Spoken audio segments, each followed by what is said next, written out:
Guys तो start करते हैं रोटेशनल मोशन। इसमें सबसे पहले हम पढ़ेंगे मोमेंट ऑफ इनर्शिया के बारे में। मोमेंट ऑफ इनर्शिया क्या है? Information about resting change it's rotational motion.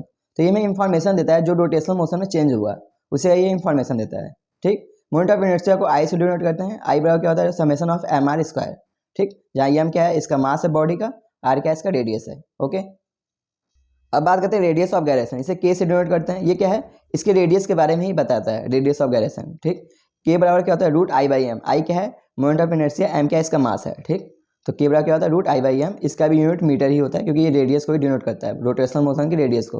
Okay, अब बात करते हैं थ्योरम ऑफ पैरेलल एक्सिस। ठीक, तो ये बहुत इंपॉर्टेंट है। थ्योरम ऑफ पैरेलल एक्सिस क्या होता है? जब किसी की सेंटर ऑफ मास के अबाउट आपको मोमेंट ऑफ इनर्शिया पता हो, किसी के सेंटर ऑफ मास के अबाउट आपको मोमेंट ऑफ इनर्शिया पता हो और इसके पैरेलल हमसे कोई अलग एक्सिस का पूछे, मान लीजिए इसके पैरेलल हमको इस एक्सिस का पूछ रहा है, तो इसका मोमेंट ऑफ इनर्शिया क्या होगा? आई बराबर I not M D square हो जाएगा। ठीक, जहाँ आई नॉट क्या है? सेंटर ऑफ मास के अबाउट मोमेंट ऑफ इनर्शिया है। ठीक, ऐसे क्या है? दी डिस्टेंस पे हमको पूछेगा तो क्या हो जाएगा? I naught plus M D square. तो हमको इस एक्सिस का पूछेगा तो क्या हो जाएगा? आई बराबर इस एक्सिस के लिए I naught plus M D square. Okay, अब बात करते हैं थ्योरम ऑफ परपेंडिकुलर एक्सिस। इसके बारे में बात करते हैं। ये क्या होता है? जब किसी सीट, मान लीजिए कोई 2D बॉडी है, इसके क्या है? एक्स प्लेन के बारे में आपको पता है। प्लेन मतलब क्या है? एक्स और वाई कोऑर्डिनेट के बारे में पता है। ये हो गया एक्स कोऑर्डिनेट, मतलब ये इसका एक्स कोऑर्डिनेट है, ये इसका वाई कोऑर्डिनेट है। ओके, ये है एक्स कोऑर्डिनेट, ये है वाई कोऑर्डिनेट। ओके, इन दोनों के बारे में आपको पता है। आपको आउट ऑफ प्लेन के बारे में पूछे, मतलब वाई जेड कोऑर्डिनेट के बारे में पूछे, तो आपको यही लगाना होगा, परपेंडिकुलर एक्सिस थ्योरम। तो देखिए वही चीज़ है यहाँ पे, जब X and Y axis are in the plane, जब एक्स और वाई एक्सिस क्या है? प्लेन में है। ठीक है, and Z axis perpendicular to the plane, और जेड एक्सिस क्या है? परपेंडिकुलर मतलब बाहर की ओर है, प्लेन के बाहर, मतलब यहाँ पे है, बाहर की ओर है। ठीक, तभी ये लगेगा। ये क्या होता है? हमको जेड एक्सिस के बारे में बताता है, जो प्लेन के बाहर है उसी का बताता है। तो आई जेड बराबर क्या होता है? I X plus I Y हो जाता है। ओके, जब आपको प्लेन के बारे में दिया, बहुत इंपॉर्टेंट, प्लेन यहाँ बोलेगा। जब आपको प्लेन के बारे में दिया है, प्लेन का दिया है, मोमेंट ऑफ इनर्शिया आपको पता है, प्लेन के बाहर का पूछेगा तो ही निकाल पाएंगे। ओके, ये केवल 2D बॉडी के लिए लगता है, जैसे सीट हो गया, जैसे स्क्वायर सीट हो गया, इसी के लिए लगता है। ठीक, और जबकि क्या पैरेलल एक्सिस थ्योरम है, ये सभी के लिए लगता था। ओके, अब बात करते हैं मोमेंट ऑफ इनर्शिया। कुछ बॉडी हमें याद करना होगा। ठीक, तो जैसे पहला है रॉड। रॉड का क्या होता है? मोमेंट ऑफ इनर्शिया इसके सेंटर के अबाउट, सेंटर ऑफ मास, यानी इसके सेंटर ऑफ मास के अबाउट क्या होता है? आई सी एम, और I centre of mass plus perpendicular to the plane, centre of mass और क्या होगा? परपेंडिकुलर टू द प्लेन क्या होता है? एम एल स्क्वायर बाई 12 होता है। ओके, तो डॉट के लिए सेंटर ऑफ मास और परपेंडिकुलर टू द प्लेन के लिए क्या होता है?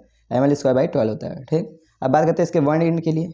इसके सेंटर के अबाउट आपको पता चला, इसके एक वन एंड के बारे में पूछेगा तो क्या करेंगे? तो यहाँ पे हम अपना पैरेलल एक्सिस थ्योरम लगाएंगे। ठीक, आपको सेंटर ऑफ मास के अबाउट पता ही होगा क्या होता है। सेंटर ऑफ मास के अबाउट आपको यही पैरेलल एक्सिस थ्योरम क्या होता है? I naught plus M D square. ठीक, सेंटर ऑफ मास के अबाउट हमें पता होता है क्या होता है? एम एल स्क्वायर बाई 12 होता है। ठीक, और इससे क्या है? एल बाई 2 डिस्टेंस पे हमें पूछा है। एल बाई 2 डिस्टेंस क्या हो जाएगा? एम, इसका मास है एम, और डी का स्क्वायर मतलब कितना है? एल बाई 2 का स्क्वायर, यानी एल बाई 4 हो जाएगा, एल स्क्वायर बाई 4। ठीक, यानी इसका आप सॉल्व करेंगे तो क्या आएगा? वन एंड के लिए I centre of mass at one end M L square by 3 होगा। तो रॉड के वन एंड का centre of mass moment of inertia क्या होगा? एम एल स्क्वायर बाई 3 होगा वन एंड के लिए, और सेंटर ऑफ मास के अबाउट क्या होगा? M L square by 12। अब देखिए, अब बात करते हैं रिंग के लिए। तो रिंग के लिए सेंटर ऑफ मास के अबाउट क्या होता है? एम आर स्क्वायर होता है। ठीक, तो moment of inertia centre of mass के अबाउट क्या होता है? एम आर स्क्वायर होता है। ठीक, इसके सेंटर ऑफ मास यानी ऐसे परपेंडिकुलर टू द प्लेन। अब बात करते हैं about the diameter is on plane. इसके डायमीटर के अबाउट क्या होता है? इसके डायमीटर के अबाउट, तो यहाँ पे आपका लगेगा परपेंडिकुलर एक्सिस थ्योरम। ओके, तो देखिए आपको जेड एक्सिस के अबाउट तो पता है, यानी कि सेंटर ऑफ मास के अबाउट तो पता है आपको। जेड एक्सिस यानी क्या? सेंटर ऑफ मास के अबाउट पता है ना, क्या होता है? एम आर स्क्वायर होता है। ठीक, आपको ये प्लेन के अबाउट, यानी कि डायमीटर के अबाउट पूछ रहा है, या इसलिए डायमीटर के अबाउट, किसी भी डायमीटर के अबाउट पूछेगा तो क्या होगा? आई बराबर क्या होता है? हाफ एम आर स्क्वायर होता है। ठीक, याद कर लीजिए, मैं आपको यहाँ पे निकाल के भी दिखा देता हूँ। तो आई जेड बराबर क्या होता है? I X plus I Y होता है। ठीक, आपको जेड एक्सिस के अबाउट पता है, यहीं सेंटर ऑफ मास के अबाउट तो पता है, जो आउट ऑफ प्लेन है, सेंटर ऑफ मास के अबाउट क्या है? एम आर स्क्वायर है, और आई एक्स जितना होगा वही आई वाई होगा, तो दोनों सेम ही है डायमीटर। ओके, तो इसको हम 2i लिख सकते हैं, दोनों सेम है तो 2i, यानी आपका आई बराबर क्या होगा? एम आर स्क्वायर बाई 2 होगा। ओके, तो यहाँ से भी आप देख सकते हैं।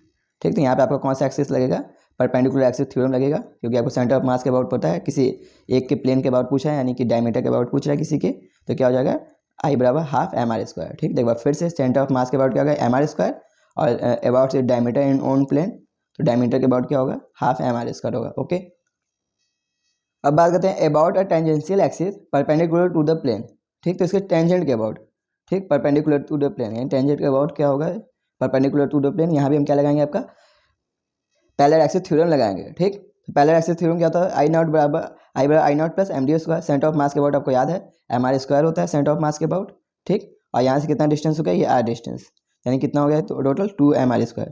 तो इस टेंजेंट के अबाउट पूछेगा तो क्या होगा, आई बराबर 2 mr स्क्वायर। ठीक, तो एक बार फिर से याद कर लीजिए, रिंग के लिए क्या होगा, सेंटर ऑफ मास के अबाउट mr स्क्वायर। ठीक, डायमीटर के अबाउट हाफ mr स्क्वायर। ठीक, टेंजेंशियल एक्सिस के अबाउट क्या होगा 2 mr स्क्वायर। तो तीनों याद कीजिए, यदि आपको नीट का एग्जाम दे रहे हैं तो आपको सभी फॉर्मूला याद होना चाहिए। ओके, अब बात करते हैं डिस्क के लिए। डिस्क के लिए सेंटर ऑफ मास के अबाउट क्या होता है, mr स्क्वायर बाई 2 होता है। ठीक, अब बात करते हैं डायमीटर के अबाउट। डायमीटर के अबाउट यहाँ भी क्या होता है, हो जाएगा, इसका आधा हो जाएगा। ठीक, और डायमीटर के अबाउट अभी हमने आपको निकाला तो क्या हो जाता है, इसका आधा हो जाता है। ठीक, तो क्या हो जाएगा, mr स्क्वायर बाई 4 हो जाएगा। डिस्क के लिए सेंटर ऑफ मास के about mr square by centre of mass के अबाउट mr स्क्वायर बाई 2 है, तो डायमीटर के अबाउट क्या हो जाएगा, mr स्क्वायर बाई 4 हो जाएगा। ठीक, अब बात करते हैं about a tangential axis perpendicular to the plane की बात करते हैं। तो यहाँ भी हम अपना पैरेलल एक्सिस थ्योरम लगाएंगे। तो I centre of mass I naught plus M D square होता है, सेंटर ऑफ मास के अबाउट का है mr स्क्वायर बाई 2 है। ठीक, और यहाँ से ये डिस्टेंस कितना हो गया, r हो गया, यानी कितना हो गया mr स्क्वायर, यानी कितना होगा 3/2 mr स्क्वायर। तो टेंजेंट के अबाउट क्या होगा, आई बराबर क्या होता है 3/2 mr स्क्वायर। ठीक, तो एक बार फिर से सेंटर ऑफ मास के अबाउट डिस्क के लिए क्या होता है mr स्क्वायर बाई 2, और डायमीटर के अबाउट क्या होता है डिस्क के लिए 1/4 mr स्क्वायर। ठीक, और टेंजेंट के अबाउट क्या होता है 3/2 mr स्क्वायर। ठीक, अब बात करते हैं रेक्टेंगुलर के लिए। रेक्टेंगुलर सीट है कोई, रेक्टेंगुलर सीट के लिए क्या होगा, तो देखिए ये है इसका ब्रेथ, ये इसका ब्रेथ, ये इसका लेंथ। ठीक, तो देखिए जो वाई एक्सिस है ये किसको काट रहा है, इसका लेंथ को काट रहा है। ठीक, इसलिए इसका लेंथ वाला आएगा टर्न। ठीक, तो आपका सेंटर ऑफ मास के अबाउट, यानी इसको डॉट समझ लीजिए, तो इसको डॉट के बीच में क्या आता है ml स्क्वायर बाई 12। तो वही वाई एक्सिस के अबाउट क्या हो जाएगा ml स्क्वायर बाई 12 हो जाएगा। ठीक, क्योंकि इसके लेंथ को काट रहा है ये वाई एक्सिस, इसलिए क्या हो जाएगा वाई एक्सिस के लिए ml स्क्वायर बाई 12।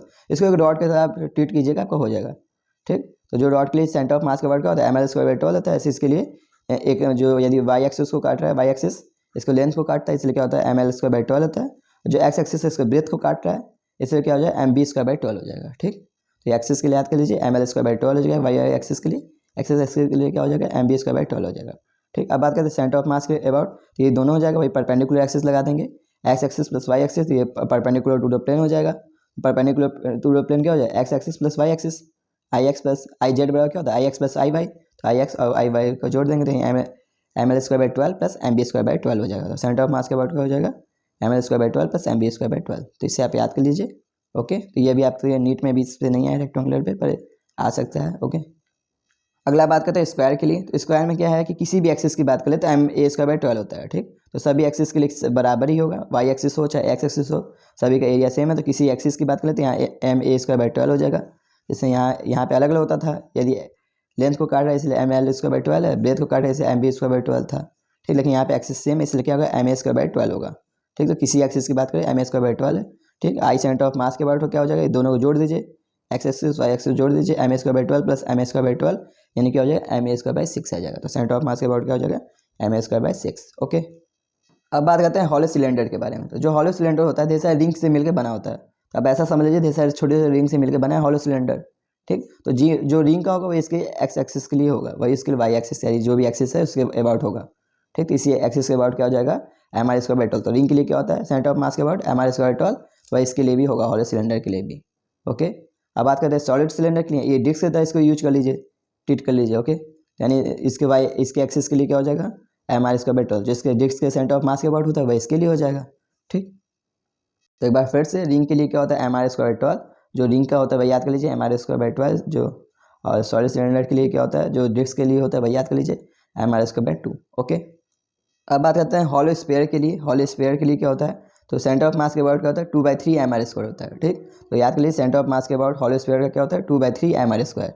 ठीक, अब बात करते हैं इसके टेंजेंट के अबाउट क्या हो जाएगा, तो यहाँ पे क्या हो जाएगा वही पैरेलल एक्सिस थ्योरम लगा देंगे। तो आई बराबर क्या हो जाएगा 2/3 M R square plus M R square, यानी आपका आएगा 5/3 एम आर स्क्वायर। चाहिए तो याद कर लीजिए, चाहिए इससे हम निकाल भी सकते हैं तुरंत। ठीक, तो अब जितना याद कीजिए आपके लिए ज़्यादा अच्छा है। ओके, तो ये फिर से एक बार देख लीजिए हॉलो स्फीयर के लिए सेंटर ऑफ मास के अबाउट क्या होता है 2/3 एम आर स्क्वायर, और टेंजेंशियल एक्सिस के लिए क्या होता है 5/3 एम आर स्क्वायर। ठीक है, बात करते हैं सॉलिड स्फीयर के लिए। तो सॉलिड स्फीयर के लिए जो होता है सेंटर ऑफ मास के अबाउट क्या होता है 2/5 एम आर स्क्वायर हो जाता है। ठीक, 2/5 M R square centre of mass के अबाउट सॉलिड स्फीयर के लिए, और इसके टेंजेंशियल एक्सिस के लिए क्या हो जाता है इसके टेंजेंट के लिए वही 2/5 M R square plus M R square, यानी 7/5 एम आर स्क्वायर। ठीक, तो अब इससे भी याद कर लीजिए, इंपॉर्टेंट है ये सभी। आप इसको एक बार रिवाइंड करके भी याद कर लीजिए, पर याद कीजिए ये सभी फॉर्मूले को एक बार फिर से। ओके, बिना याद किए आप आगे मत बढ़िएगा, नहीं तो आपका क्वेश्चन सॉल्व नहीं होगा कोई, क्योंकि इसी से सारे क्वेश्चन सॉल्व होंगे आपके। तो देखिए क्वेश्चन है 2007 क्वेश्चन है, क्या है, moment of inertia of a uniform circular disc is maximum about an axis perpendicular to the disc and the passing through the. तो पूछा है सबसे मैक्सिमम कहाँ होगा मोमेंट ऑफ इनर्शिया, किसके अबाउट, ये पॉइंट आपको दिखाया है किस पॉइंट के अबाउट सबसे ज़्यादा मैक्सिमम होगा। ठीक, तो आपको पता है भाई perpendicular axis parallel axis theorem क्या होता है, आई बराबर I C M plus M D square. ठीक, तो जिसका एम डी स्क्वायर जहाँ ज़्यादा होगा वही उसी का ज़्यादा होगा। ठीक, सेंटर ऑफ मास के अबाउट तो सभी का फिक्स ही होगा, और जिसका डिस्टेंस ज़्यादा होगा उधर ही का अधिक होगा। तो सबसे अधिक कहाँ है, बी है, बी ज़्यादा डिस्टेंस है इसलिए आई बी का सबसे अधिक होगा। फिर उसके बाद सी थोड़ा डिस्टेंस ज़्यादा दिख रहा है तो सी का होगा, फिर क्या है डी का है, ये तो उसी सेंटर पे ही है पॉइंट। ठीक, तो यही आपका है, तो हमको सबसे मैक्सिमम पूछा था, आंसर क्या होगा ए। ठीक, बी पे सबसे मैक्सिमम है मोमेंट ऑफ इनर्शिया। ओके, देखिए 2008 का क्वेश्चन है, क्या है, the ratio of the radius of gyration. तो हमको रेडियस ऑफ गायरेशन का रेशियो पूछा है of the circular disc to the circular ring. तो सर्कुलर डिस्क और सर्कुलर रिंग का वही रेशियो पूछा है, circular disc by circular ring का। ठीक, each of mass and radius क्या है, सेम है अबाउट द एक्सपेक्टली एक्सिस। ठीक, तो इनके एक्सिस के अबाउट यानी वही सेंटर ऑफ मास के अबाउट ही पूछ रहा है। ठीक, तो रेडियस ऑफ गायरेशन क्या होता है, के बराबर रूट आई बाई एम। ठीक, मास और रेडियस सेम है तो यानी हमारा क्या होगा, डायरेक्टली प्रोपोर्शनल होगा आई के, मास सेम है। ठीक, आई ऑफ डिस्क अब आई ऑफ रिंग क्या हो जाएगा, moment of inertia of disc और मोमेंट ऑफ इनर्शिया सॉरी के ऑफ डिस्क अब मतलब radius of gyration of disc upon radius of gyration of ring क्या होगा, moment of inertia of disc upon moment of inertia of ring का root हो जाएगा। ठीक, तो मोमेंट ऑफ इनर्शिया डिस्क से क्या होता है, सेंटर ऑफ मास के about M R square by 2 होता है, और रिंग के अबाउट क्या होता है, एम आर स्क्वायर होता है। ये एम आर स्क्वायर से एम आर स्क्वायर कट गया, यानी 1/√2 आएगा। आंसर कौन सा होगा हमारा, डी। ओके, देखिए 2011 क्वेश्चन है, क्या है, moment of inertia of a thin uniform rod of the mass M and length L about an axis pass through its mid point. ठीक, तो हमें बोला मोमेंट ऑफ इनर्शिया एक यूनिफॉर्म रॉड के लिए जिसका मास एम है और लेंथ एल है, passing through its mid point and perpendicular length is I nought है। ठीक, यानी इसके सेंटर ऑफ मास का मिड पॉइंट क्या है, यानी सेंटर ऑफ मास के अबाउट क्या बता रहा है हमको, क्या आई नॉट है। ठीक, इफ़ क्या बोला है, यदि moment of inertia about axis passing through one of its and the perpendicular lengths, तो हमको वन इन के अबाउट पूछ रहा है। ठीक, हमको सेंटर ऑफ मास के अबाउट बताया क्या है, आई नॉट है, तो हमको वन इन के अबाउट पूछ रहा है। तो वन इन क्या हो गया, यानी L/2 डिस्टेंस हमको पूछ रहा है। ठीक, तो यहाँ पे परपेंडिकुलर एक्सिस थ्योरम लगा देंगे, सॉरी पैरेलल एक्सिस थ्योरम लगा देंगे, तो आई बराबर क्या होता है, I naught plus M D square. ठीक, I naught already I naught बोला है, सेंटर ऑफ मास के अबाउट ऑलरेडी बोला है, सेंटर ऑफ मास के अबाउट प्लस एम मास और इनके बीच का डिस्टेंस क्या है, L/2 का स्क्वायर यानी L/4 हो गया। ठीक, L/4 तो आई बराबर क्या, I naught upon M L square by 4। Answer क्या हो गया, बी। ओके, तो ईजी है बहुत, ऐसे ईजी क्वेश्चन आते हैं, बहुत ईजी है। डे 2009 का क्वेश्चन है, क्या है, 4 identical thin rod each of mass M and length L from a square frame. तो देखिए 4 आइडेंटिकल रॉड है, सभी का मास एम है और लेंथ एल है, और क्या बनाते हैं, एक स्क्वायर फ्रेम बनाते हैं, फॉर्म करते हैं। ठीक, moment of inertia of thin frame, तो हमें पूछा मोमेंट ऑफ इनर्शिया क्या होगा थिन फ्रेम का, about an axis through the its centre of mass, centre of the square and the perpendicular its the plane. तो हमें क्या बोला भाई, मोमेंट ऑफ इनर्शिया बोला है भाई सेंटर ऑफ मास के अबाउट यानी परपेंडिकुलर द प्लेन क्या होगा। ठीक, देखिए यहाँ पे पहले एक्सिस थ्योरम लगेगा, क्या है, देखिए रॉड है, रॉड से कहाँ हमको सेंटर ऑफ मास के अबाउट पूछा है। ठीक, तो हमेशा पहले एक्सिस थ्योरम बहुत जगह लगेगा, सब जगह यूज होगा। ठीक, परपेंडिकुलर एक्सिस थ्योरम केवल जहाँ सीट जहाँ दो एक्सिस एक्स और वाई में लाइक कर रहे हैं और कहाँ है आउट ऑफ प्लेन है उसी में लगता है। ठीक, इसमें भी क्या लगेगा, पहला एक्सिस थ्योरम लगेगा। ठीक, इसमें क्या होता है, सेंटर ऑफ मास के अबाउट क्या होता है किसी रॉड का, एम एल स्क्वायर बाई 12 होता है, और यहाँ से डिस्टेंस क्या है, L/2 डिस्टेंस है। ठीक, तो पहले रॉड के लिए क्या हो जाएगा, क्या M L square by 12 plus M L square by 4 हो जाएगा, यहाँ से डिस्टेंस क्या L/2 यानी एल स्क्वायर बाई 4 हो जाएगा। ठीक, यानी इस रॉड के लिए क्या हो जाएगा, एम एल स्क्वायर बाई 3 हो जाएगा। ओके, अब देखिए जो इस रॉड के लिए होगा वही इस रॉड के लिए भी वही होगा, सेम आएगा, वही इस रॉड के लिए भी आएगा, वही इस रॉड के लिए भी आएगा, चाहे तो निकाल भी सकते हैं। ठीक, अब देखिए हमें क्या होगा, नेट क्या होगा, मोमेंट ऑफ इनर्शिया सभी रॉड के लिए I1 plus I2 plus I3 plus I4। अब सभी का मोमेंट ऑफ इनर्शिया सेम है तो आई नेट क्या हो जाएगा, 4I हो जाएगा। ठीक, आई की वैल्यू हमने अभी निकाला है, एम एल स्क्वायर बाई 3 है, यानी क्या हो जाएगा 4/3 एम एल स्क्वायर हो जाएगा। ओके, आंसर क्या हो जाएगा, डी। तो बहुत ईजी क्वेश्चन, ऐसे ईजी हो जाते हैं। देखिए 2015 क्वेश्चन है, अच्छा क्वेश्चन है, क्या है, 3 identical spherical shell each of mass M and radius R as place in shown in figure. तो 3 आइडेंटिकल मास है, सबका मास एम है और रेडियस आर है, जिसको इसको ऐसे रखा गया जैसा कि फिगर में दिखाया गया है। ठीक, इस तरह रखा गया है। ठीक, अब बात कर रहे हैं कि क्या बोला, कंसिडर एन एक्स एक्सिस। तो कंसिडर किया गया एक एक्स एक्सिस को कंसिडर किया गया है।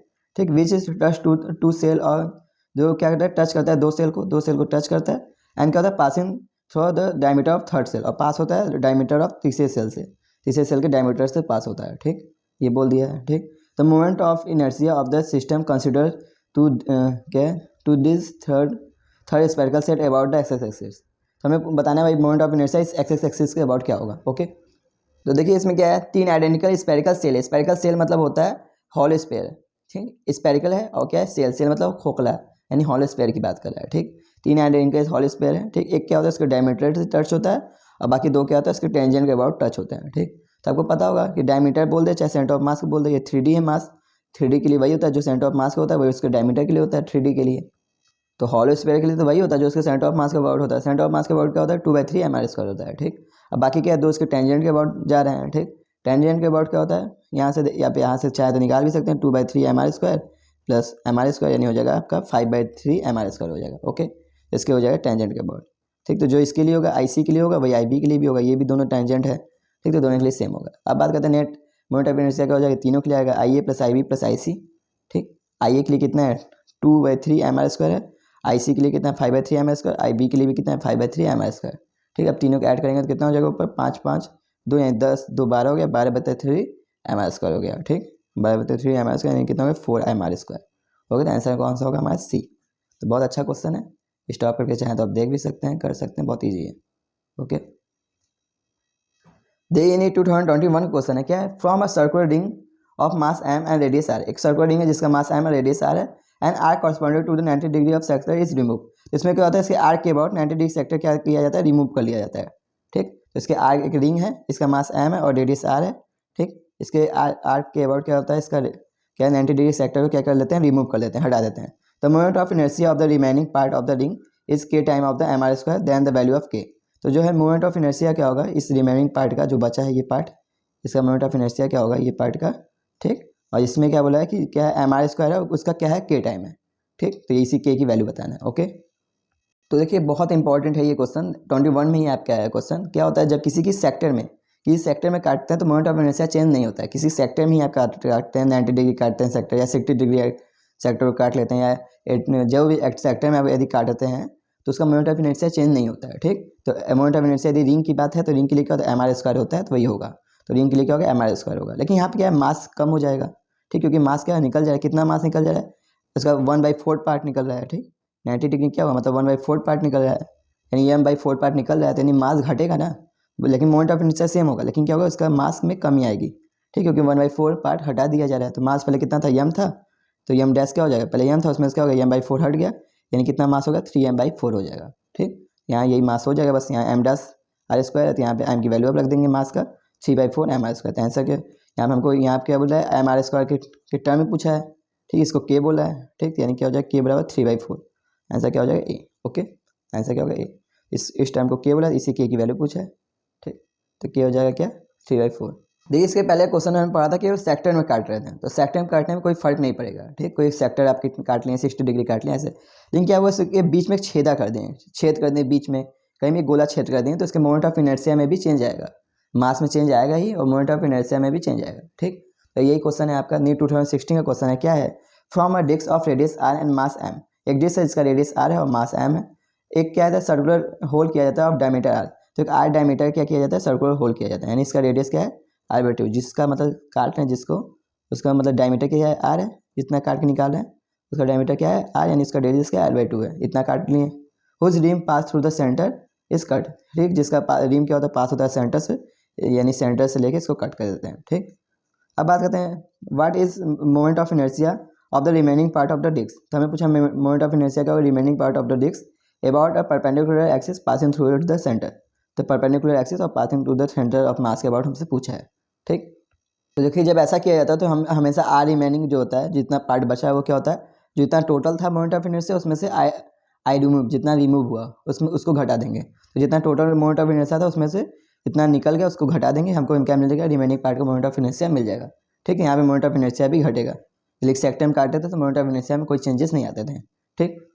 अब बात करते हैं मास कितना खत्म हुआ, कितना चेंज हुआ, मास की बात कर लेते हैं। तो देखिए पहले मास हमेशा ये क्या है 2D पार्ट है, ठीक। 2D पार्ट है, वो भी क्या है एक सर्कल काटा जा रहा है, ठीक। तो 2D पार्ट के लिए क्या होता है एरिया कंजर्व होता है, ठीक। 2D पार्ट इसलिए क्या एरिया है, 3D पार्ट होता है कि वहाँ पे क्या होता है इस पे मतलब कि वॉल्यूम कंजर्व होता है, ठीक। तो जो A1/A2 होगा उसके मास के बराबर M1/M2 के बराबर होगा, ठीक। तो पहले एरिया पूरा का कितना एरिया है mr² है, ठीक। तो पूरा का मास क्या है m है, ठीक। तो पूरा का एरिया क्या है mr², तो पूरा का मास क्या है m है। दूसरा क्या है एरिया हो गया, कितना एरिया हो गया r/2 हो गया, यानी क्या हो गया r² 4 हो जाएगा, ठीक। इसका रेडियस कितना हो गया r/2, ठीक। यानी क्या हो जाएगा, इसका एरिया r²/4 हो जाएगा, ठीक, जो छोटा वाला है, ठीक। और उसका मास क्या है, m, हम स्मॉल m मान लेते हैं, ठीक। यहाँ से आप काटेंगे तो ये आपका आ जाएगा स्मॉल m बराबर m/4, तो स्मॉल m की वैल्यू कितनी हो जाएगी, इसका मास m/4 आएगा, ओके। तो हमको स्मॉल m मिल गया, उसका रेडियस क्या है r/2 है, हमको ये पता चल गया। तो चलिए अब मोमेंट ऑफ इनर्शिया निकाल लेते हैं। तो आई रिमेनिंग बराबर क्या होता है, आई टोटल माइनस आई रिमूव, ठीक। तो आई रिमेनिंग क्या हो जाएगा, जो आई टोटल पहले कितना है, mr² है, टोटल कितना था, mr² क्या है, डिस्क है, तो डिस्क के लिए सेंटर ऑफ मास के अबाउट क्या होता है, mr² होता है, सेंटर ऑफ मास के अबाउट पूछा है तो mr² होता है, ठीक। और ये क्या है, इसी सेंटर ऑफ मास जो इसके लिए क्या है, ये टेंजेंशियल हो गया एक्सिस, ठीक, इसके लिए टेंजेंट बन गया, जो सेंटर ऑफ मास है इसके लिए टेंजेंट बन गया, ठीक। तो इसके लिए टेंजेंट वाला हो गया, इसके लिए टेंजेंट के लिए क्या होता है, 2/3 स्मॉल m हो जाएगा, क्योंकि इसका मास स्मॉल m है, तो 2/3 स्मॉल m, और इसका रेडियस है r/2, इसलिए r/4 हो जाएगा, ठीक। तो इसके लिए क्या हो जाएगा, फिर से देख लीजिए एक बार। तो जो रिमूव हुआ कितना है इसका, ये क्या, इसके लिए टेंजेंशियल एक्सिस हो जाएगा, यानी कि 3/2 स्मॉल m इंटू r²/4 हो जाएगा, ठीक। अब बात करते हैं आई रिमेनिंग, फिर से बात कर लेते हैं। तो ये हो गया mr²/2, अब यहाँ इसकी मास की वैल्यू में रख देते हैं, तो 3/2 यहाँ ये क्या हो जाएगा m/4 इंटू r²/4, ठीक। mr²/2 हम कॉमन ले लेते हैं, ठीक। ये क्या हो जाएगा 1 - 3/16 हो जाएगा, ठीक। तो 1 - 3/16 हो जाएगा, 3 ऊपर है, बाई क्या हो जाएगा 16, यानी ये कितना हो जाएगा आपका आई रिमूव कितना आएगा, सॉरी रिमेनिंग कितना आएगा, 13/32 mr², ओके। तो आंसर कौन सा होगा हमारा, बी। तो बहुत ईजी है पर थोड़ा हार्ड है, ठीक। तो ऐसा क्वेश्चन अभी एक ही बार आया था, आपका 16 में आया था, ओके। अब कभी आएगा तो अब कर लीजिएगा, ओके। अब बात करते हैं टॉर्क। टॉर्क को क्या कहते हैं, टाउ से डिनोट करते हैं, टाउ बराबर होता है r×f, ठीक। इसी ये क्रॉस प्रोडक्ट होता है, इसलिए क्या होता है RF sin थीटा हो जाएगा, ठीक। अब देखिए ये क्या है, ये मान लीजिए कोई फोर्स लगाया जाए, कि कोई नट है, कोई नट बोल्ट पे फोर्स लगाया जा रहा है, ये जो क्या बोलते हैं पेचकस से फोर्स लगाते हैं, तो इसके दो कंपोनेंट हो जाएंगे, एक हो जाएगा F cos theta, F sin theta हो जाएगा, जो F sin थीटा ये इसको टॉर्क देगा, ठीक। तो ये साइन कंपोनेंट इसीलिए लिखते हैं, ठीक।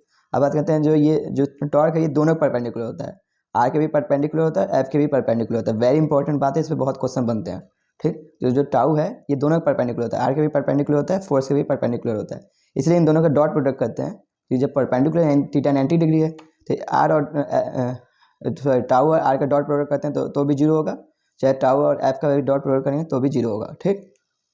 अब देखिए टॉर्क का एक और फॉर्मूला है, जब क्या है कोई यदि इसका मोमेंट ऑफ इनर्शिया दिया है और हमको इसको एंगुलर एक्सेलरेशन से घुमाया जा रहा है, ठीक। तो टाउ बराबर I×α भी होता है, ठीक। आई क्या मोमेंट ऑफ इनर्शिया, अल्फा क्या है एंगुलर एक्सेलरेशन है, ठीक। या इसको ऐसे भी लिख सकते हैं क्रॉस प्रोडक्ट, इसलिए क्या लिखते हैं टाउ बराबर I α sin थीटा भी लिख सकते हैं, ठीक। इसमें ये क्वेश्चन लगाते टाइम आपको ये तीनों बहुत यूज होंगे, ठीक। ये आपके जो आपने पढ़ा होगा सर्कुलर मोशन में, ओमेगा बराबर omega naught plus alpha theta, theta बराबर omega T plus half alpha theta square, omega square बराबर ओमेगा नॉट का स्क्वायर प्लस 2 अल्फा थीटा, जहाँ ओमेगा क्या है फाइनल वेलोसिटी है, फाइनल एंगुलर वेलोसिटी है, ओमेगा नॉट क्या है इनिशियल एंगुलर वेलोसिटी है, अल्फा क्या है एंगुलर एक्सेलरेशन है, और थीटा क्या है एंगुलर डिस्प्लेसमेंट है, ओके। तो ये सर्कुलर का भी इसमें यूज होता है ऐसा क्वेश्चन में, ये वाले क्वेश्चन, ओके। क्योंकि यहाँ से अल्फा मिल जाएगा, उसके बाद हमसे ओमेगा ये सब पूछ सकता है यहाँ से अल्फा निकालने के बाद, ठीक है। अभी हम क्वेश्चन करते हैं। दे नीड टू अंडरस्टैंड का क्वेश्चन है, क्या है, find the torque about the origin, ठीक। When a force is 3J newton है, act on the particle whose position vector कितना है 2K कैप मीटर है, ओके। तो हमें फोर्स कितना दे दिया है 3J कैप है, और आर कितना दिया है, पोजीशन वेक्टर कितना है 2K कैप दिया है, हमको क्या पूछा है टॉर्क पूछा है उसको ओरिजिन के अबाउट। तो टाउ क्या होता है R×F होता है, ठीक। आर क्या है 2K कैप है, और एफ क्या है 3J कैप है, ठीक। तो 2 और 3 कितना 6 हो गया। अब यहाँ पे क्या होगा K और वो K×J, इसलिए क्या होगा -I हो जाएगा। ये कैसे है मैं आपको दिखा दूँ, I से J जाएंगे तो K होता है, ठीक। जब 2 है I और J होगा तो K होगा, ठीक। जब J और K होगा, J से K होगा, J और K इंटू होगा तो I होगा, ठीक। और I और K और I इंटू होगा तो J हो जाएगा, ठीक। तो ऐसे याद कर लीजिए J K I और KI क्या हो जाएगा J हो जाएगा, ठीक। यदि इसका आप उल्टा चलेंगे तो यहाँ माइनस हो जाएगा, I से K जाएंगे, ये क्या उल्टा गए, I से K गए तो यहाँ -J हो जाएगा, K से J जाएंगे तो -I हो जाएगा, J से I जाएंगे तो -K हो जाएगा, ओके। तो इसी का उल्टा हो जाएगा। तो ये क्या है K और J मतलब उल्टा जा रहे हैं, K और से क्या हो गया J में चले गए उल्टा जा रहे हैं, इसलिए क्या हो जाएगा -I होता है, ओके। अब याद कर सकते हैं। ये 2019 क्वेश्चन है, क्या है, एक सॉलिड सिलेंडर है of mass 2 kg and radius 4 centimetre, is rotate about its axis and rate of, और कितना रेट है 3 रेवोल्यूशन पर मिनट, ठीक। रेवोल्यूशन है ये 3 revolution per minute. The torque required to stop after 2 pi revolution, तो कितना torque लगाएं कि इसको रोक दें। ये क्या है कोई सॉलिड सिलेंडर क्या है जिसका मास 2 kg का है, रेडियस 4 सेंटीमीटर, रोटेट कर रहा है अपने एक्सिस के अबाउट, वो भी कितना है एंगुलर एक्सेलरेशन है, एंगुलर वेलोसिटी कितना है 3 रेवोल्यूशन पर मिनट है, इससे घूम रहा है, कितना हम टॉर्क दें कि रुक जाए, ठीक। तो इनिशियल एंगुलर एक्सेलरेशन कितना दिया है, 3 रेवोल्यूशन पर मिनट है, तो इसको हम पहले उसमें कर देते हैं, रेडियन पर सेकेंड में कर देते हैं। इसलिए क्या हो, रेडियन करने के लिए 2 पाई हो जाएगा और सेकेंड में करने के लिए बाई 60 हो जाएगा, मिनट में तो अपॉन 60 हो जाएगा, यानी कितना हो जाएगा पाई बाई 10 हो जाएगा। ठीक, ये हो गया ओमेगा इनिशियल। ओमेगा फाइनल क्या है, 0 हो जाएगा, क्योंकि बाद में क्या करना है उसको रोकना है, इसलिए ओमेगा फाइनल क्या है 0 है। ठीक, और हमको टीटा दिया कितना एंगल, वो क्या हुआ एंगुलर डिस्प्लेसमेंट दिया। अभी कितना दिया, 2 रेवोल्यूशन दिया, 2 पाई रेवोल्यूशन, 2 पाई रेवोल्यूशन दिया, इसमें 2 पाई से इंटू कर देंगे तो क्या हो जाएगा, रेडियन में आ जाएगा, 4 पाई स्क्वायर क्या हो जाएगा, रेडियन हो जाएगा। तो हमको ये तीनों मिल गया। अब हमको यहाँ से अल्फा निकालेंगे तभी हमको टॉर्क पता चलेगा, तो यहाँ से हमको अल्फा निकालेंगे। ठीक, तो ओमेगा स्क्वायर बराबर ओमेगा नॉट का स्क्वायर प्लस 2 अल्फा टीटा होता है। ओमेगा फाइनल जो है बाद में 0 हो जाता है। ठीक, और बात करते हैं ओमेगा स्क्वायर कितना है, पाई स्क्वायर बाई 100 हो जाएगा, पाई बाई 10 है तो पाई स्क्वायर बाई 100 हो जाएगा, प्लस 2 अल्फा, और टीटा की वैल्यू कितना है 4 पाई स्क्वायर है। ठीक, 2 अल्फा 4 पाई स्क्वायर, इसको इधर भेज देंगे तो आपका आ जाएगा, देखिए 2 अल्फा इंटू 4 पाई स्क्वायर बराबर हो जाएगा पाई स्क्वायर, यहाँ माइनस भी चाहे तो लिख सकते हैं। ठीक, तो यहाँ से देखिए पाई स्क्वायर से पाई स्क्वायर कैंसिल हो गया, ये हो गया 8 नीचे चला जाएगा, यानी अल्फा आ जाएगा 1/800, अभी माइनस में आएगा। ठीक, तो देखिए हमको अल्फा मिल गया, हमको यहाँ पूछा है टॉर्क, और ये क्या है, सॉलिड सिलेंडर है, तो इसके लिए मोमेंट ऑफ इनर्शिया क्या होता है, सॉलिड सिलेंडर है। जो सिलेंडर होता है, जो डिस्क होता है उसी के लिए होता है, यानी क्या होता है mr² होता है। ठीक, तो यानी यही होगा वैल्यू। तो टाउ बराबर क्या होता है आई क्रॉस अल्फा, आई की वैल्यू क्या है mr² इंटू अल्फा। mr² मास कितना है 2 kg का है। ठीक, रेडियस कितना है 4 सेंटीमीटर है, तो इसको मीटर में कन्वर्ट करेंगे तो अभी स्क्वायर हो जाएगा, यानी 16 इंटू 10⁻⁴ हो जाएगा। 4 सेंटीमीटर है तो क्या हो जाएगा, इसका स्क्वायर है 4 सेंटीमीटर का, यानी 16 इंटू 10⁻⁴/2 हो जाएगा। ठीक, इंटू इसका अल्फा की वैल्यू आपको अभी हमने निकाला 1/800 है। ठीक, तो यहाँ से ये 2 से एक 2 कैंसिल हो जाएगा, एक 8 से ये हो जाएगा 2 बार में। ठीक, ये ऊपर चला जाएगा -6 हो जाएगा, 2 इंटू 10 आपका आ जाएगा आंसर टाउ बराबर 2 इंटू 10⁻⁶ न्यूटन मीटर। ओके, तो आंसर हमारा कौन सा होगा, सी। ठीक, तो इसको स्टॉप करके भी आप कर सकते हैं, थोड़ा लेंथ दी है क्वेश्चन पर बहुत ईजी है। ओके, लेंथ दी है केवल। देखिए टॉर्क का एक फॉर्मूला होता है, टाउ बराबर आर क्रॉस एफ होता है, एक होता है टाउ बराबर आई क्रॉस अल्फा। ठीक, तो कभी कभी इन दोनों में से इन दोनों फॉर्मूला को यूज करके कोई एक चीज़ पूछ सकता है। ठीक, तो ऐसे भी हो सकता है आई क्रॉस अल्फा बराबर आर क्रॉस एफ लिख सकते हैं, दोनों टॉर्क का ही फॉर्मूला है। ठीक, तो इसमें से कभी अल्फा पूछ जाएगा, कोई रेडियस पूछ जाएगा, कुछ भी पूछ सकता है। ठीक, तो इस फॉर्मूला का भी यूज करता है। ठीक, इसका ही क्वेश्चन लगा देते हैं।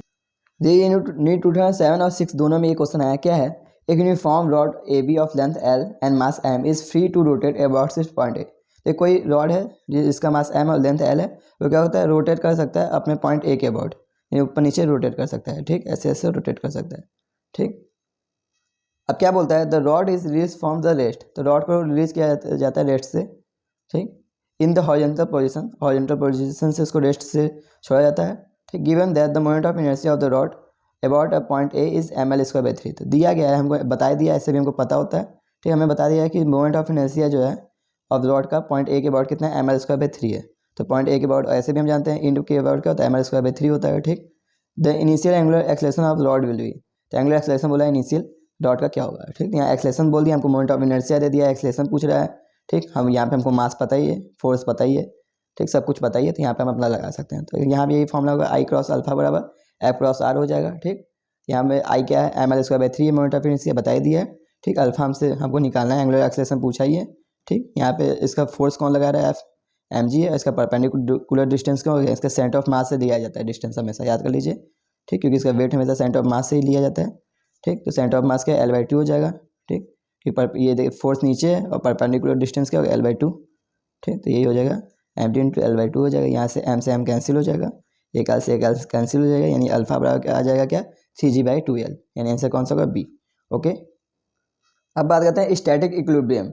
इक्विलिब्रियम का वो मतलब होता है कि उस पर कोई फोर्स ना वर्क हो, उसका फोर्स जीरो हो। ठीक, जब स्टैटिक इक्विलिब्रियम हो जाएगा तो यानी दोनों जीरो हो, यानी टॉर्क भी उस पर जीरो हो और फोर्स भी जीरो हो। ठीक, तो यानी इस पर क्या होगा, ट्रांसलेशनल इक्विलिब्रियम भी होगा, स्टैटिक इक्विलिब्रियम का मतलब दोनों हो गया, ट्रांसलेशनल इक्विलिब्रियम भी और रोटेशनल इक्विलिब्रियम भी। ठीक, ट्रांसलेशनल इक्विलिब्रियम मतलब क्या होगा, नेट फोर्स जीरो होगा। ठीक, जिससे क्या होगा, acceleration of centre of mass zero होगा और वेलोसिटी ऑफ सेंटर ऑफ मास क्या होगा, कांस्टेंट होगा। ठीक, तो ट्रांसलेशनल इक्विलिब्रियम मतलब क्या है, नेट फोर्स जीरो होगा। ठीक, जिससे क्या acceleration of centre of zero, velocity of centre of मास क्या होगा, कांस्टेंट। रोटेशनल इक्विलिब्रियम में क्या हो जाएगा कि नेट टॉर्क जीरो हो जाएगा। ठीक, तो नेट टॉर्क जीरो हो जाए तो angular acceleration of centre of मास क्या हो जाएगा, जीरो हो जाएगा। ओमेगा यानी angular velocity of centre of मास क्या हो जाएगा, कांस्टेंट हो जाएगा। ठीक, तो ये देखिए जब स्टैटिक इक्विलिब्रियम मिलेगा तो दोनों होगा, नेट फोर्स भी जीरो होगा, नेट टॉर्क भी जीरो होगा। ठीक, तो नेट फोर्स जीरो होगा जो F1 बराबर F2 हो जाएगा और नेट टॉर्क जीरो होगा तो टाउ 1 बराबर टाउ 2, तो ये भी याद कर लीजिए। ठीक, तो मैं यहाँ देखना भूल गया था।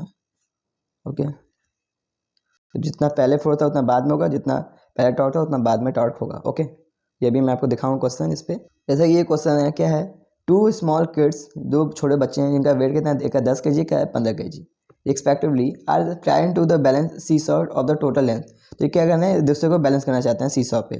ठीक, सी सॉ पे यानी क्या होगा, स्टैटिक इक्विलिब्रियम की केस आ गई, यानी एक दूसरे को बैलेंस करना चाहते हैं। ठीक, यानी नियर टॉर्क 0 होगा। ठीक, तो यानी स्टैटिक क्या बोला है कि सी सॉ टोटल लेंथ सॉरी कहाँ है, रिस्पेक्टिवली ट्राई टू बैलेंस। तो क्या होता है, बैलेंस टू सी सॉ। ठीक, सी सॉ पे अपने को बैलेंस करते हैं। ठीक, जिसका लेंथ कितना है 5 मीटर, इसका लेंथ बताया कितना है 5 metre with the fulcrum of the centre. तो किसके, फलक्रम के अबाउट। ठीक, ये क्या होता है, बैलेंस करना चाहते हैं एक दूसरे को। ठीक, अब बात करते हैं if one kids is sitting at one end, एक किड्स क्या है, एक जाता है क्या है, एक वन एंड पे बैठ जाता है। ठीक, where should be other seat, तो दूसरा कहाँ बैठना चाहिए। ठीक, क्योंकि क्या हो, ये बैलेंस हो जाए। ओके, तो बैलेंस करने का बात हो रहा है, यानी स्टैटिक इक्विलिब्रियम में लाना चाहते हैं। ठीक, इसलिए क्या होगा, नेट टॉर्क हम 0 कर देंगे, यानी जो टॉर्क इनिशियल बराबर होगा, मतलब इधर का टॉर्क बराबर होगा इधर के टॉर्क से, इधर का टॉर्क बराबर हो जाना चाहिए इधर के टॉर्क से, जो इधर का रोटेट कर रहा है इधर इसके रोटेट से बराबर हो जाना चाहिए। ओके, तो हमेशा टॉर्क कहाँ बैलेंस करते हैं, जहाँ पे क्या हो, हिंज पॉइंट हो, जहाँ हिंज पॉइंट हो उधर हम बैलेंस करते हैं टॉर्क को। ओके, तो देखिए यहाँ पे टॉर्क इधर के साइड का टॉर्क कौन देगा, ये वाला बच्चा देगा। ठीक, ये वाला बच्चा कितना है 10 kg का है, और भी क्या है एकदम इंड पे बैठा है। ठीक, तो अब 10 kg वाले बच्चे को इंड पे बैठाएंगे, क्योंकि उसका मास कम है, जिसका मास कम हो वो इंड पे ही बैठेगा। इसमें बोला है कोई एक बच्चा इंड पे बैठेगा, तो जो 10 kg वाला वो इंड पे बैठेगा, वो ज़्यादा दूर बैठेगा, इसीलिए क्या होगा, टॉर्क ज़्यादा दे पाएगा। ठीक, तो चलिए इधर हम टॉर्क बैलेंस कर लेते हैं। इधर का टॉर्क क्या हो जाएगा, 10 इंटू 2.5 हो जाएगा। इसका लेंथ कितना है 2.5, इसका वेट, इसका कितना है मास 15 इंटू एक्स। ठीक, सॉरी यहाँ मैं जी लगाना भूल गया, mg होगा। ठीक, ये मास है mg। ठीक, तो 10 इंटू जी, 10g इंटू 2.5, इधर भी जी है तो जी से जी ऑलरेडी कैंसिल भी हो जाए, कोई मतलब नहीं है। ठीक, तो ये क्या है, इसका मास कितना है 10 kg, और ये कितने डिस्टेंस में 2.5 पे, इसका मास है 15 kg, और कितने डिस्टेंस पे, एक्स डिस्टेंस पे होगा, ये एक्स की वैल्यू पूछा कितने डिस्टेंस पे हो कि बैलेंस हो जाए। ठीक, यहाँ पे आ जाएगा 25/15 आ जाएगा, इसको इधर नीचे भेज देंगे 15 को, तो क्या हो जाएगा 25/15, यानी आपका आएगा 5/3, यानी 1.67 सेंटीमीटर भी बैठेगा, तो ये बैलेंस हो जाएगा। ओके, तो दूसरा वाला 2.5 पे बैठेगा जो 10 kg का है, दूसरा वाला कहाँ बैठेगा 1.67 पे बैठेगा, तो ही बैलेंस होगा। तो आंसर क्या होगा आपका सी। ओके, ये क्वेश्चन है, ये क्वेश्चन क्या है, एक यूनिफॉर्म रॉड है जो कि कितना kg का है, 20 kg का है, is hanging in horizontal position with the help by the 2 thread. तो 2 थ्रेड के द्वारा क्या है, हैंगिंग लटका गया हॉरिजॉन्टल पोजीशन में।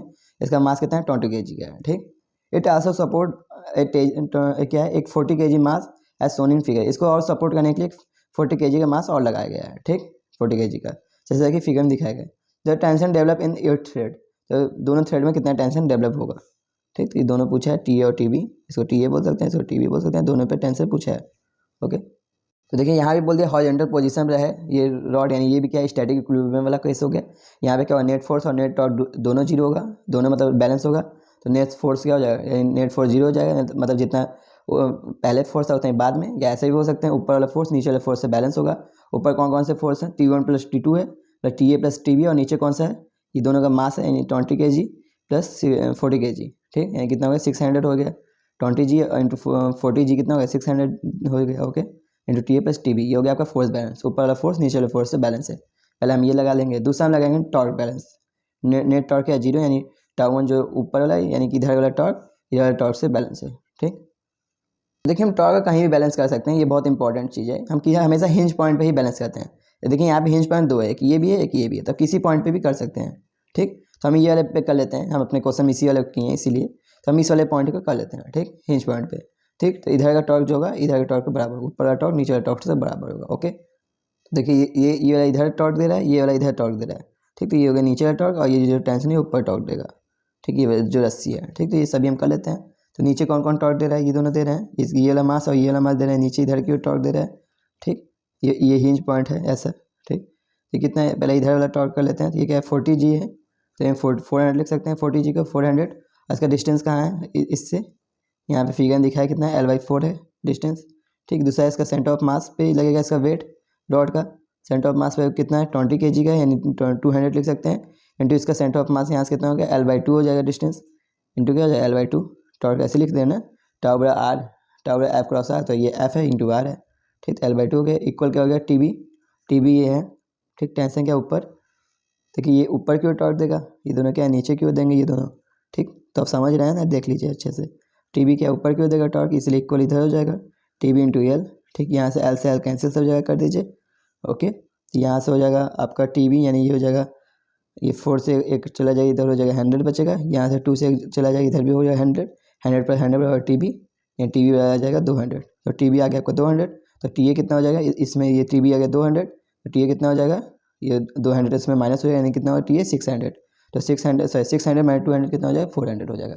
ठीक है, तो आंसर क्या आ जाएगा, टी कितना है 400, टी कितना है 200। ओके, देखिए 2021 का क्वेश्चन है, अभी नया क्वेश्चन आया है। ठीक, ये क्या है, एक यूनिफॉर्म रॉड, इसका लेंथ कितना है 200 सेंटीमीटर का है, एक लेंथ है इसका 200 सेंटीमीटर का एक रॉड है। ठीक, इसका मास क्या है 500 ग्राम है, 0.5 kg का ये है। ठीक, is balance to the wedge place at the 40 kg mark.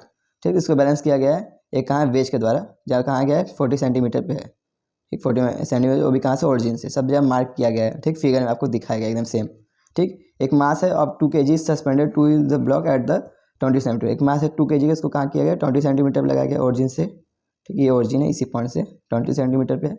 अगला क्या है, अनदर अननोन मास, जिसका मास है एम है, जो सस्पेंड किया गया है rod at the 160 centimetre at the mark in the figure. ठीक, इसको कहाँ किया गया 160 सेंटीमीटर पर मार्क किया गया है ओरिजिन से, जैसा कि फिगर में दिखाया गया सब कुछ। Find the value of such that the rod is equilibrium, find the value of M. ठीक, value of M such that rod is equilibrium, तो बोल दिया रॉड इक्विलिब्रियम में हो, इसका मास क्या होना चाहिए, ऐसा मास दो कि ये रॉड क्या हो जाए, ये इक्विलिब्रियम में हो जाए। ठीक, तो यहाँ में हम अपना टॉर्क बैलेंस कर देंगे, जहाँ इक्विलिब्रियम की बात करें टॉर्क को बैलेंस कीजिए, टॉर्क ए बराबर एंटी क्लॉक वाइज बराबर टॉर्क क्लॉक वाइज। ठीक, एंटी क्लॉक वाइज ये दोनों देंगे, क्लॉक वाइज ये दोनों देंगे। इधर का हिंज पॉइंट के बाद देख लीजिए, इधर हिंज की इस साइड का टॉर्क अलग होगा, इस हिंज के इस साइड का टॉर्क अलग होगा। ठीक, तो हिंज के इस साइड का कौन है, केवल एक ही मास है, अभी कितने का है 2 kg का है, अभी इसका डिस्टेंस कहाँ है ओरिजिन से 20 सेंटीमीटर, और ये क्या है हिंज कहाँ है 40 सेंटीमीटर, यानी ये डिस्टेंस कितना हो गया 20 सेंटीमीटर हो गया। ठीक, ऑलरेडी जी आपसे कट जाएगा, तो मैं जी यहाँ पे लिख नहीं रहा हूँ। ठीक, जी ऑलरेडी सभी में कट जाएगा, एम जी है तो। ठीक, ये हो गया 2 kg के मास से, इसका डिस्टेंस कहाँ है यहाँ से 20 सेंटीमीटर पे, तो 2 × 20 हो गया। ठीक, सेंटीमीटर ऑलरेडी आंसर कोई मतलब नहीं, सेंटीमीटर भी कट जाएगा। ठीक, इक्वल हो जाएगा। इधर देखिए, ये इधर हिंज की इधर साइड का लिख लेते हैं, हिंज की इधर साइड क्या है, इसके एम जी वेट करेगा वर्क करेगा, और ये वाला मास वर्क करेगा। ठीक, एम जी कितना है 0.5 का है, दो लोग हैं ना, एक सेंटर ऑफ मास से है, एम जी कितना है 0.5 का, इसका डिस्टेंस लिखते हैं। तो देखिए ये 200 सेंटीमीटर पूरा रोड है, यानी ये सेंटर ऑफ मास कहाँ होगा 100 सेंटीमीटर पे होगा। ठीक है, रोड का है सेंटर ऑफ मास कहाँ होगा 100 सेंटीमीटर पे होगा, और ये कहाँ है 40 सेंटीमीटर पे फलक्रम।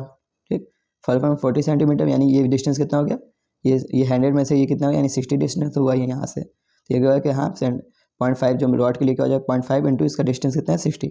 ठीक, प्लस अब बात करते हैं, ये 160 सेंटीमीटर ये पूरा दिखा है, तो ये फलक्रम से कितना सेंटीमीटर हो जाएगा, ये 160 में से 40 जाएगा तो 120 मीटर 120 बचेगा, तो क्या क्या हो जाएगा एम इंटू 120। ओके, तो बहुत ईजी है, ये हो जाएगा 40, ये हो जाएगा आपका 30 इक्वल बाय एम इंटू 120, ये 40 में से 30 जाएगा क्या हो जाएगा 10 इंटू 120, यानी 10/120 आ जाएगा, यानी आंसर क्या आएगा 1/12। ओके, तो आंसर कौन सा होगा ए। ठीक, तो बहुत ईजी है, इसको स्टॉप करके कीजिए 2021 का है। अब देखिए बात करते हैं रोटेशनल में बहुत सारे फॉर्मूले हैं, उसके उनके बारे में बात करेंगे। ठीक, तो आपने देखा होगा ट्रांजिशनल मोशन में क्या होता है, काइनेटिक एनर्जी का फॉर्मूला क्या होता है, हाफ एम बी स्क्वायर होता है। यहाँ पे काइनेटिक एनर्जी का फॉर्मूला क्या होता है, हाफ आई ओमेगा स्क्वायर होता है। आई क्या मोमेंट ऑफ इनर्शिया, ओमेगा क्या है एंगुलर वेलोसिटी है। ओके, तो काइनेटिक एनर्जी क्या होता है हाफ आई ओमेगा स्क्वायर, याद कर लीजिए। दूसरा बात करते हैं वर्क डन, तो वर्क डन वहाँ पे क्या होता है एफ इंटू एक्स। ठीक, यहाँ पे आता है वर्क डन क्या होता है इंटीग्रल, यहाँ एफ कौन काम करता है टॉर्क काम करता है, इसलिए क्या होगा टाउ इंटू डी टीटा। ठीक, तो टाउ क्या है टॉर्क है, और डी टीटा क्या है एंगुलर डिस्प्लेसमेंट है। ओके, तो यहाँ वर्क डन क्या होता है integral tau into D theta. Okay, बात करते हैं रोटेशनल में पावर का फॉर्मूला क्या होता है पी बराबर W/T। ठीक, या पी बराबर टाउ इंटू ओमेगा, तो वहाँ होता है पी बराबर एफ डॉट वी होता है। ठीक, एफ डॉट वी, यहाँ क्या होता है पी बराबर टाउ इंटू ओमेगा, टाउ क्या है टॉर्क है और ओमेगा क्या है एंगुलर वेलोसिटी है। ओके, चौथा बात करते हैं वहाँ पे work energy theorem in rotational motion में। वर्क एनर्जी थ्योरम क्या है, तो वहाँ पे होता था ट्रांजिशनल मोशन में क्या होता था, जितने वर्क हैं वो क्या होता है चेंजिंग काइनेटिक एनर्जी के बराबर होते हैं, यही वर्क एनर्जी थ्योरम है। ऑल वर्क डन क्या होता है चेंजिंग काइनेटिक एनर्जी बराबर है, तो यहाँ भी यही है, जितने भी वर्क डन है वो क्या है चेंजिंग काइनेटिक एनर्जी के रोटेशनल काइनेटिक एनर्जी बराबर, यानी क्या हो जाए half I omega final minus omega initial का स्क्वायर। ठीक, ये सब उसी के एकदम फॉर्मूला है। ओके, इस पर हम क्वेश्चन लगा लेते हैं कुछ। ये क्वेश्चन क्या है 2005 का क्वेश्चन है, क्या है two bodies have their moment of inertia I and 2I respectively about their axis of rotation. If their kinetic energy of rotation are equal, their angular velocity will be in the ratio. ठीक, तो हमें बोला दो bodies हैं, एक का moment of inertia आई है, एक का 2i है, ठीक। दोनों क्या है कि रोटेट कर रहे हैं और इनका काइनेटिक एनर्जी सेम है। तो हमको पूछा है यहाँ पे इनका एंगुलर वेलोसिटी यानी ओमेगा की वैल्यू क्या होगी, ठीक। तो काइनेटिक एनर्जी सेम है, काइनेटिक एनर्जी इनिशियल जो होगा फाइनल बराबर है, दोनों सेम है एक दूसरे का, ठीक। तो पहले का जो हो गया मोमेंट ऑफ इनर्शिया क्या है half I, moment of inertia क्या आई इंटू ओमेगा 1 का स्क्वायर। दूसरे का मोमेंट ऑफ इनर्शिया क्या है हाफ 2i है, दूसरे का हाफ 2i इंटू ओमेगा 2 का स्क्वायर, यानी कि यहाँ से हाफ से हाफ कैंसिल हो गया, आई से आई कैंसिल हो गया, यानी जो ओमेगा 1 बाई ओमेगा 2 का क्या हो गया रूट 2/1 हो जाएगा, ठीक। ये क्या हो जाएगा, इधर 2 है, 2/1 हो जाएगा, ठीक। ओमेगा 1 बाई ओमेगा 2 क्या हो जाएगा रूट 2/1, ओके। आंसर क्या होगा सी, रूट 2/1। ये 2018 क्वेश्चन क्या है, 3 ऑब्जेक्ट है, ए क्या है सॉलिड स्फीयर है, बी क्या है थिन डिस्क है और सी क्या है सर्कुलर रिंग है, ठीक। ए क्या है सॉलिड स्फीयर है, बी क्या है डिस्क है और सी क्या है सर्कुलर रिंग है, ठीक। Each have same mass and same radius, तो दोनों का मास और रेडियस क्या है सेम है तीनों का, ठीक।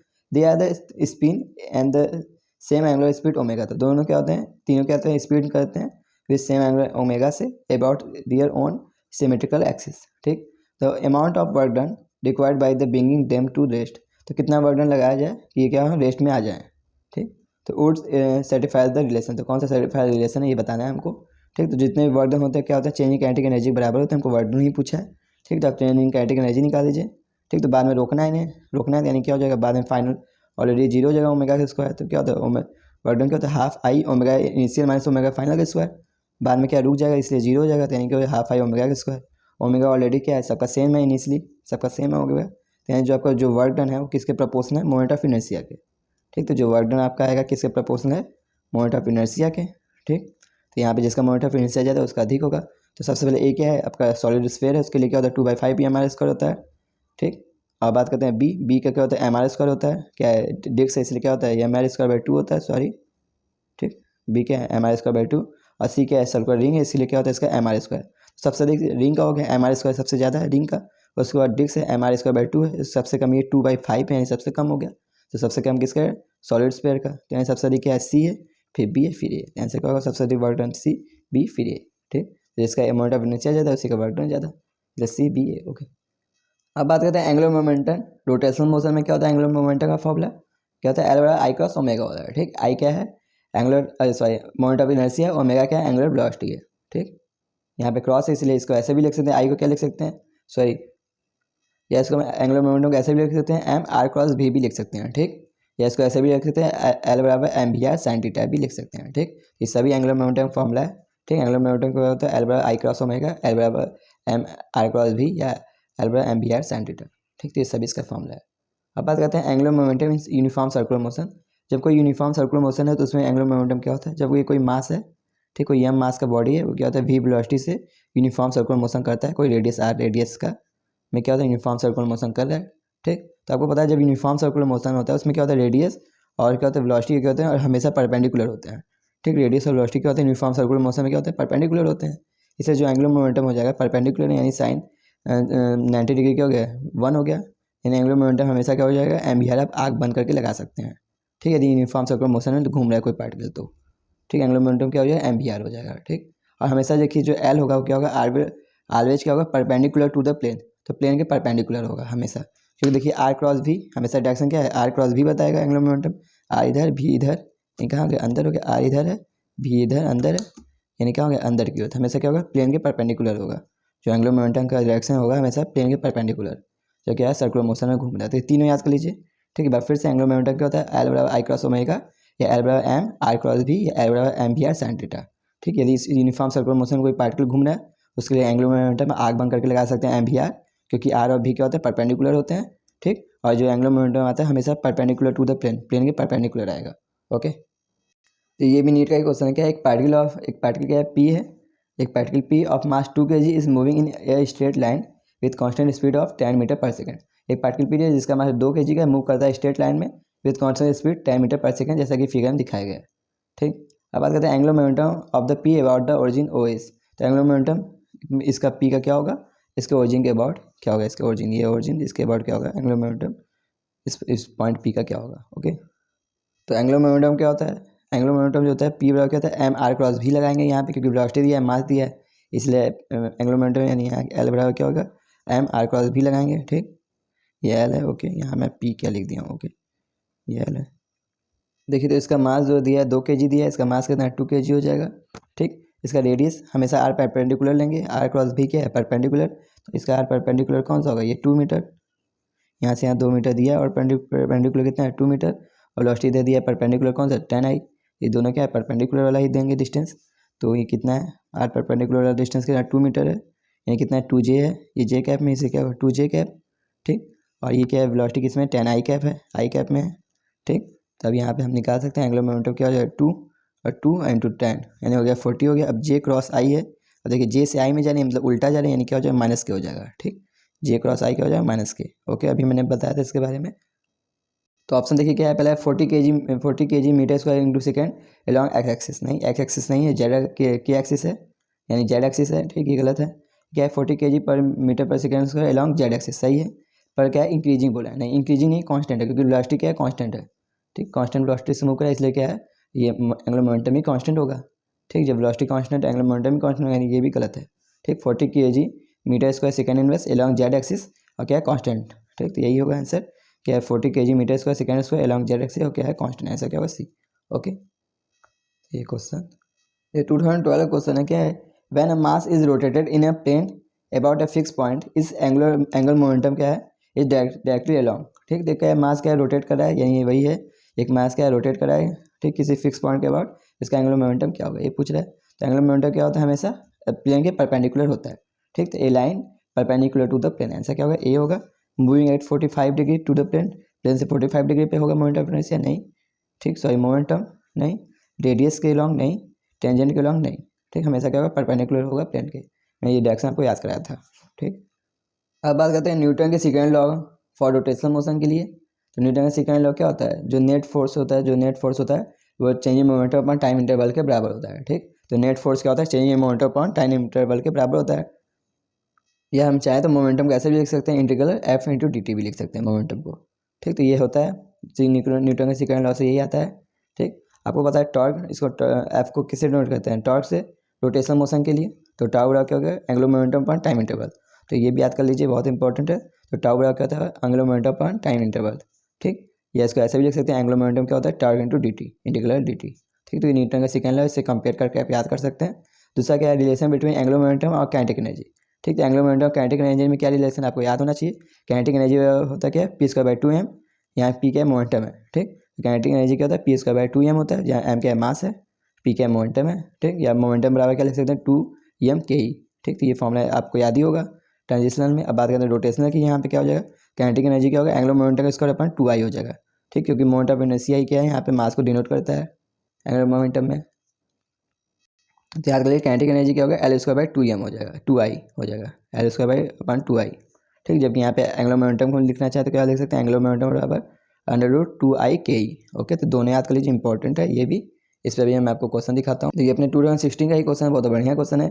To rotating body A and B of mass m and 2m, दो रोटेटिंग बॉडी का मास ए m है का 2m है, with the moment of inertia I A है और आई बी है। जब उनका मोमेंट ऑफ इनर्शिया क्या है आई ए और आई बी है, जबकि आई बी क्या है बहुत ज़्यादा है आई ए से, आई बी ज़्यादा है आई ए से। Have equal kinetic energy of rotation, इनकी काइनेटिक एनर्जी क्या है रोटेशन का काइनेटिक एनर्जी क्या है इक्वल है। ठीक, L A and L A B is the angular momentum respectively. तो एल ए और एल बी क्या है एंगुलर मोमेंटम है रिस्पेक्टिवली। तो हमें बताना है इसमें कौन सा रिलेशन सही है ये बताना है।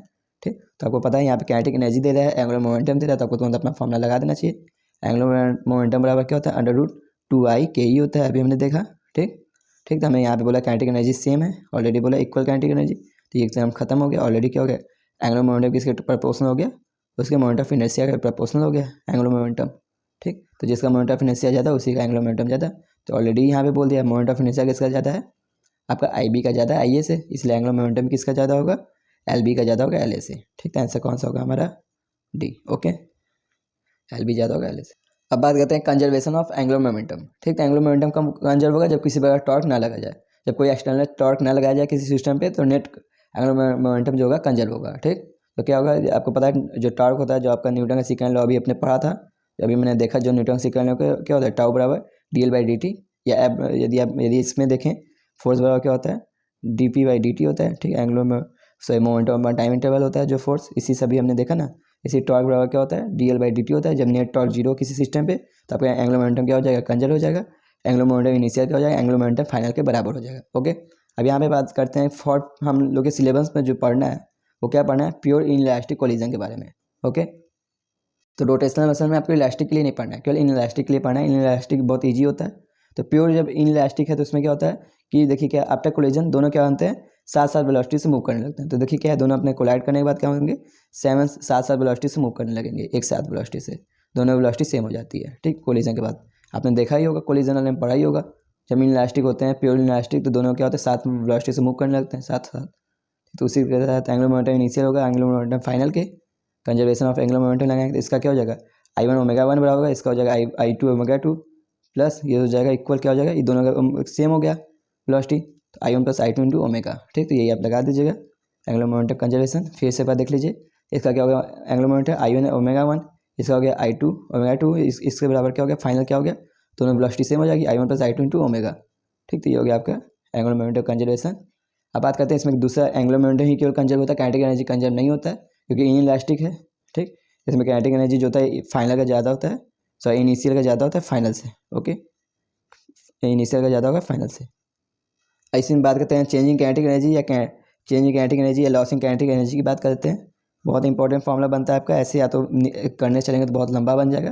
ये पूछेगा चेंजिंग काइनेटिक एनर्जी या लॉसिंग काइनेटिक एनर्जी पूछेगा तो क्या होगा, kinetic energy initial minus kinetic energy final करना होगा, क्या होगा चेंजिंग काइनेटिक एनर्जी या लॉसिंग काइनेटिक एनर्जी क्या होता है, इसको डेल्टा के से डिनोट करते हैं, क्या होता है हाफ I1 I2 अपन I1 plus I2 into omega 1 minus omega 2 का होल स्क्वायर। ठीक, ऑलरेडी आपने वहाँ पढ़ा था, वहाँ क्या होता है केवल मास होता था, यहाँ M1 अपन M1 M2 अपन M1 plus M2 into velocity का चेंज का स्क्वायर होता था। यहाँ पे क्या है, मोमेंट ऑफ इनर्शिया बस है, यहाँ पे चेंज काइनेटिक एनर्जी क्या होता है हाफ I1 I2 अपन I1 plus I2 into velocity change का स्क्वायर। ओके, ये याद के लिए तुरंत आपका क्वेश्चन सॉल्व होगा इनइलास्टिक में। ऑलरेडी मैंने कोलिजन में इस सबको बहुत अच्छे से बताया, आप देखेंगे तो ऑलरेडी कर लेंगे, कल 15 से कल आधे घंटे से भी कम लेक्चर का है, देख सकते हैं आप कोलिजन। ये 2009 का क्वेश्चन है, क्या होता है एंगुलर मोमेंटम का क्वेश्चन बहुत बड़ा होता है लेकिन इसका सॉल्यूशन केवल एक चुटकी भर का होता है। ठीक, तो क्या है, क्या एक थिन सर्कुलर रिंग है, इसका मास m है, एक सर्कुलर रिंग है, इसका मास क्या है, कैपिटल M है। ठीक, और क्या है, रेडियस r है, रेडियस क्या है, r है। ठीक, is rotating in horizontal plane about an axis vertical to the plane at constant angular velocity omega. देखो ओमेगा कांस्टेंट एंगुलर ओमेगा से घूम रहा है। ठीक, अपने एक्सिस के अबाउट। इफ टू ऑब्जेक्ट, क्या है, two object each of mass m, तो दो छोटे छोटे ऑब्जेक्ट इसका मास क्या है, m है, अटैच हो जाते हैं generally to the opposite end of the diameter of the ring. तो क्या होता है, इनके क्या होता है अपोजिट एंड पे आके, इनके डायमीटर के अपोजिट एंड पे आके क्या होता है, अटैच हो जाते हैं दो छोटे छोटे मास। ठीक, तो पहले क्या है, एंगुलर ओमेगा से घूम रहा है, ये एक डिस्क है, इसका मास m है और रेडियस r का है। ठीक, इस पर अचानक से क्या होता है, दो छोटे छोटे मास आके गिर जाते हैं और कहाँ, अपोजिट एंड पे। ठीक, तो हमें बोला the ring will be then the ring will rotate and the angular velocity क्या होगा, तो रिंग किस वेलोसिटी से घूमेगा, यही पूछ रहा है, एंगुलर वेलोसिटी से यही पूछ रहा है। ठीक, यहाँ पे हम मोमेंटम कंजर्वेशन लगाएंगे, एंगुलर मोमेंटम इनिशियल बराबर एंगुलर मोमेंटम फाइनल। इनिशियली क्या कौन घूम रहा था, केवल ये डिस्क घूम रहा था, क्या है M R square into omega हो जाएगा, इसका मोमेंट ऑफ इनर्शिया क्या हो जाएगा, ये M R square into omega होगा, आई इंटू ओमेगा क्या हो जाएगा, M R square into omega. Okay, बाद में क्या गई, तीनों आ गए। ठीक, तीनों घूमने लगे, इनकी वेलोसिटी क्या हो जाएगी, सेम हो जाएगी तीनों की। ठीक, तो इसका हो गया पूरे डिस्क का, क्या एम आर स्क्वायर हो गया, ये छोटे छोटे हैं, ये पार्टिकल हैं, तो इसीलिए इसका भी रेडियस वही होगा जो इसका रेडियस है। ठीक, तो इसके ये दोनों क्या है, mm के हैं, ये 2m के हो गए, 2m इंटू आर स्क्वायर हो जाएंगे। ठीक, वही रेडियस होगा जो इसका है क्योंकि यहाँ एंड पे है इसीलिए। ठीक, इंटू ओमेगा डैश हो जाएगा। ठीक, ओमेगा डैश की वैल्यू हमसे पूछा ही है, तो ओमेगा डैश बराबर क्या हो जाएगा, देखिए M R square R square काट सकते हैं, तो m इंटू ओमेगा अपन क्या हो जाएगा, कैपिटल M प्लस 2m हो जाएगा। आंसर आपका क्या आ जाएगा, see, omega m upon m capital M plus 2m। Okay, बहुत ईजी क्वेश्चन है। तो ये भी क्वेश्चन 2017 क्वेश्चन, अच्छा क्वेश्चन है। Two disc of same moment of inertia rotate about their angular axis passing through the centre perpendicular to the plane of the disc with the angular velocity omega 1 and omega 2। ठीक है, दो disc से इसका same moment of inertia है। ठीक, दोनों क्या होता है, घूमते हैं अपने सेंटर ऑफ मास के अबाउट, ये बोल रहा है। और एक का है क्या, एंगुलर वेलोसिटी ओमेगा, एक ओमेगा 2 है रिस्पेक्टिवली। ठीक, एक है, एक देखिए दो डिस्क हैं, एक का मोमेंट ऑफ इनर्शिया I1 एक का I2 है, और एक का एंगुलर ओमेगा है ओमेगा 1 एक का ओमेगा 2 है। ठीक, दोनों अपने सेंट्रल एक्सिस के अबाउट घूमते हैं।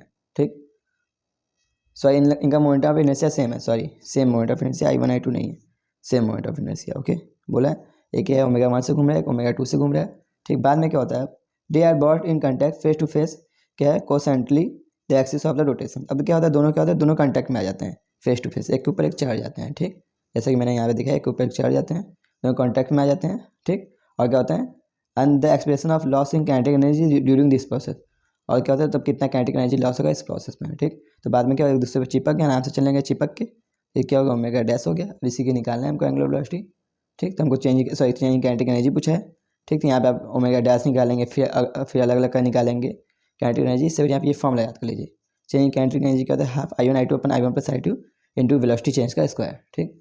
तो देखिए तो क्या है, चेंज काइनेटिक एनर्जी क्या है, हो गया हाफ I1, दोनों का I सेम है, I upon I plus I हो गया इंटू ओमेगा 1 का स्क्वायर माइनस ओमेगा 2 का स्क्वायर, ठीक। ये हो गया I कितना हो गया 2I हो गया, तो ये कितना 1/4 हो जाएगा। तो काइनेटिक एनर्जी क्या हो जाएगा 1/4I ओमेगा 1 माइनस ओमेगा 2 का स्क्वायर, यानी आंसर कौन सा होगा बी। ओके सिंपल है,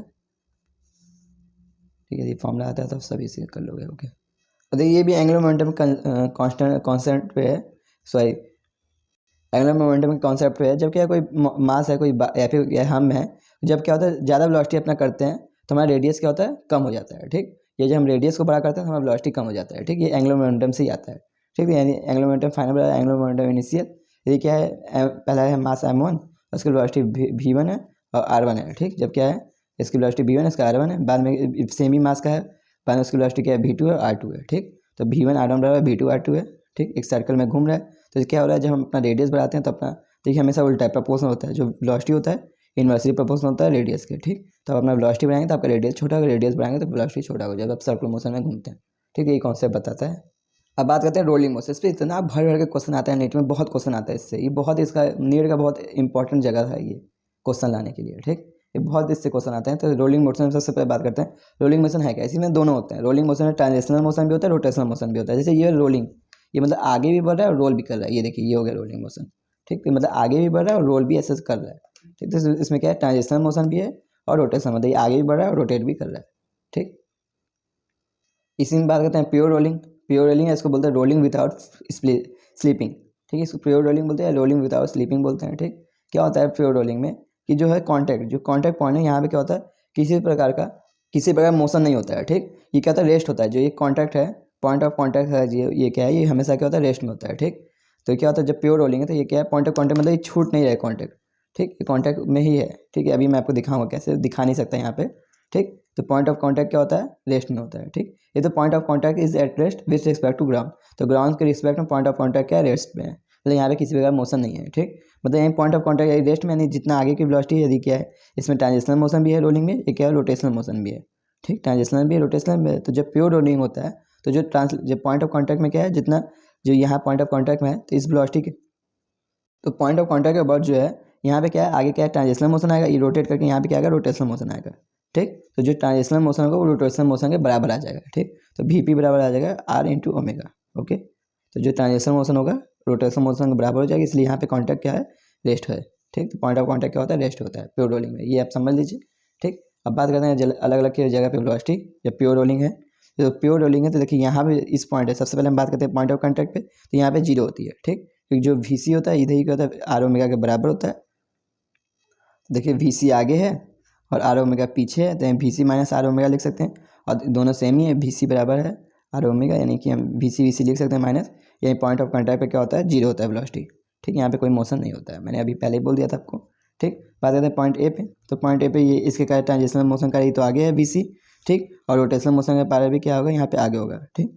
यहाँ Vc प्लस R ओमेगा यानी कि हो गया Vc प्लस Vc यानी 2Vc हो जाएगा, ठीक। तो ऊपर यदि पॉइंट ए पे बात करें तो यहाँ वेलोसिटी हो जाएगा 2Vc, ठीक। Vc प्लस Vc 2Vc हो जाएगा वेलोसिटी।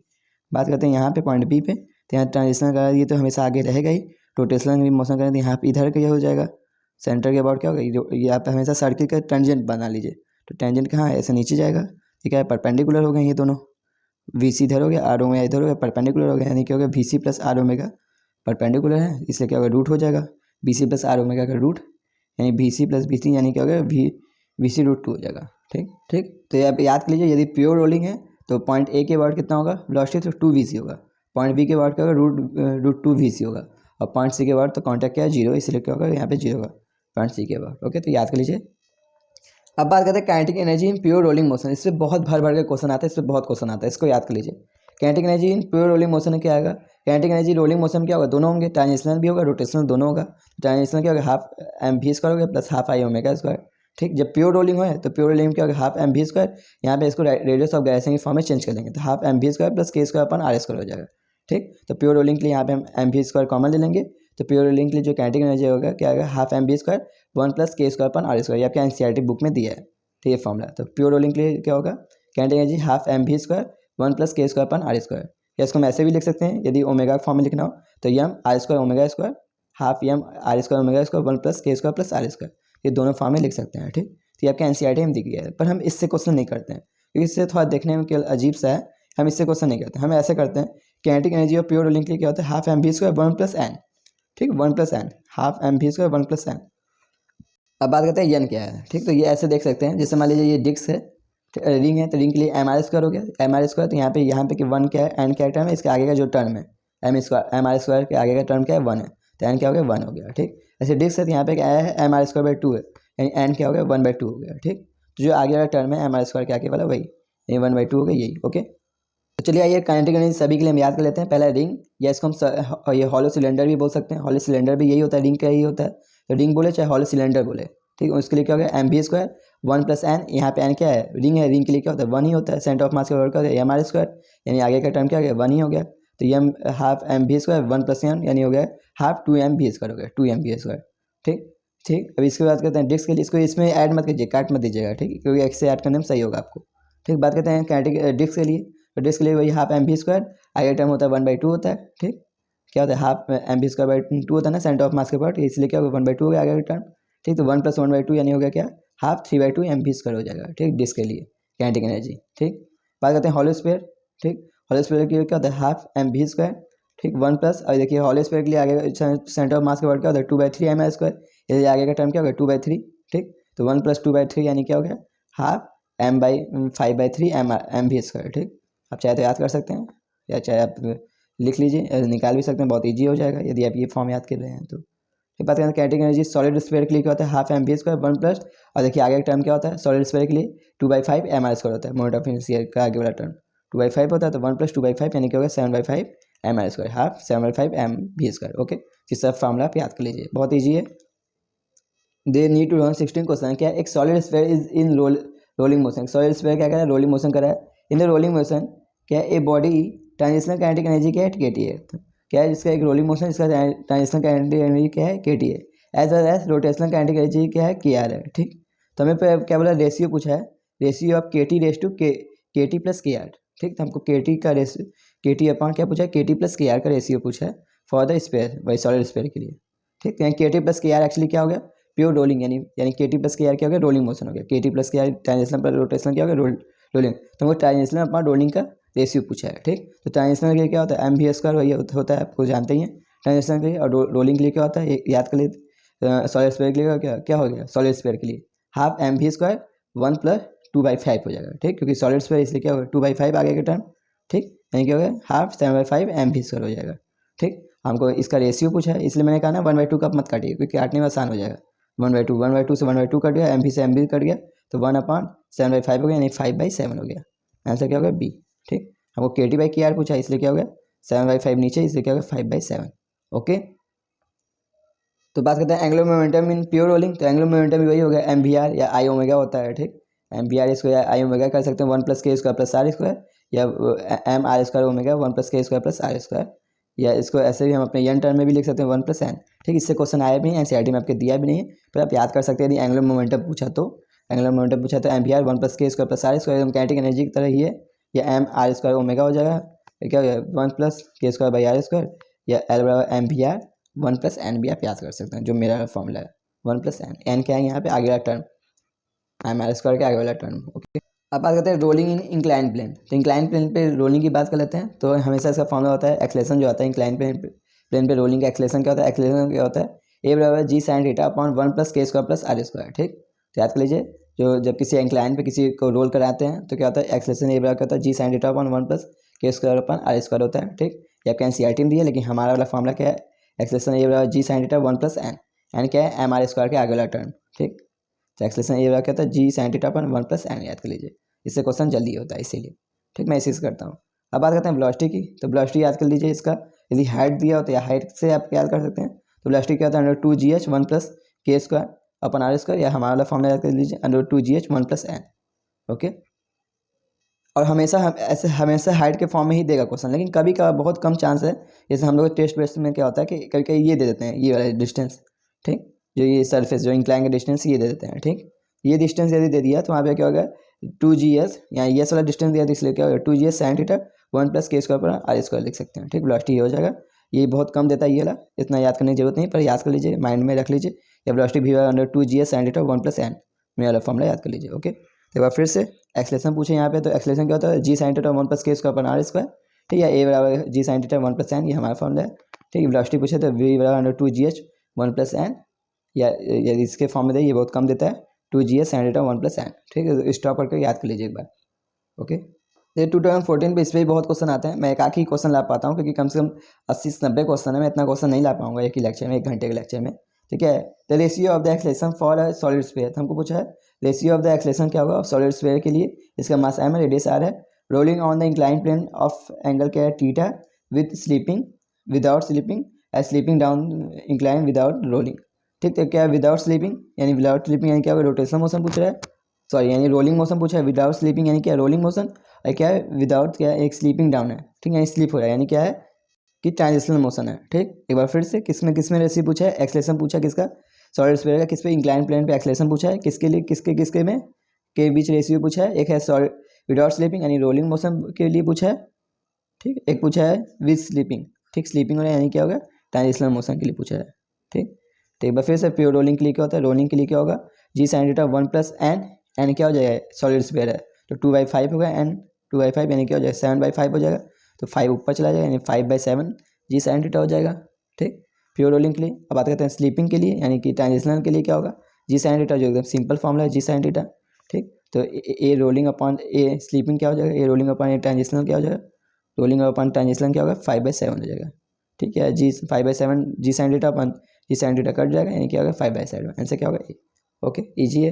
वेलोसिटी से बहुत कम क्वेश्चन आते हैं, एक आखिरी क्वेश्चन है वेलोसिटी के, ठीक है, 1992 का बहुत पुराना क्वेश्चन है, क्या speed of the homogeneous solid sphere after rolling down in incline plane of vertical height h from the रेट्स विदाउट स्लीपिंग, तो हमको ये रोलिंग मोशन के लिए पूछ रहा है स्पीड क्या होगा, कि किसका कौन सा है सॉलिड स्फीयर, ये भी सॉलिड स्फीयर पे बहुत क्वेश्चन दे रहा है, ठीक, सॉलिड स्फीयर है, तो v √2gh 1 + n, अपना फॉर्मूला लगा देंगे, √2gh n की वैल्यू क्या होती है, n की ये सॉलिड स्फीयर की क्या होती है 2/5, यानी हो गया क्या 7/5 हो गया, ठीक, ये 7/5 यानी 5 हो गया ऊपर चला गया, तो भी हो गया क्या 210gh/7 हो गया, आंसर क्या हो गया ए। ओके, देखिए आखिरी ये है, क्या पूछा जाए रीचिंग बॉटम फर्स्ट, तो बॉटम सबसे पहले कौन पहुंचेगा, एक रिंग आपने गिराया है, एक हॉलो स्फीयर गिराया है, एक डिस्क गिराया है, एक सॉलिड स्फीयर गिराया, ये सब गिराया है आपने, तो कौन पहले पहुंचेगा, देखिए सबसे पहले पहुंचेगा आपका जो सबसे कम समय मतलब किसको लगेगा, यही पूछ रहा है, बॉटम फर्स्ट नहीं, सबसे पहले कौन किसको सबसे कम समय लगेगा, जो सॉलिड स्फीयर क्या होता है भारी होता है सॉलिड स्फीयर, तब याद करिए सबसे अधिक सॉलिड स्फीयर, फिर डिस्क है, डिस्क भी क्या होता है थोड़ा प्लेन है इसलिए क्या होगा डिस्क होगा, फिर क्या होगा हॉलो खोखले उसके बाद आएंगे हॉलो स्फीयर, फिर आएगा रिंग, रिंग सबसे कम होगा, तो सबसे अधिक होगा सॉलिड स्फीयर, सबसे कम समय लेगा, तुरंत गिरेगा, क्योंकि अब गिरा के भी देख सकते हैं सॉलिड स्फीयर तुरंत ही आ जाएगा, उसके बाद आएगा डिस्क, उसके बाद आएगा हॉलो स्फीयर, फिर आएगा रिंग, ठीक, तो ये याद कर लीजिए सीधे फॉर्मूला पे। ओके, आपका ये सभी क्वेश्चन बन जाएगा। तो देखिए हम लेक्चर खत्म करते हैं, 1 घंटे से कुछ ज़्यादा लेक्चर हैं, पर ये बहुत इंपॉर्टेंट लेक्चर, इससे आपके पूरे क्वेश्चन PY के सॉल्व हो जाएंगे, ठीक, मैक्सिमम मैंने करा ही दिया हूँ। ओके।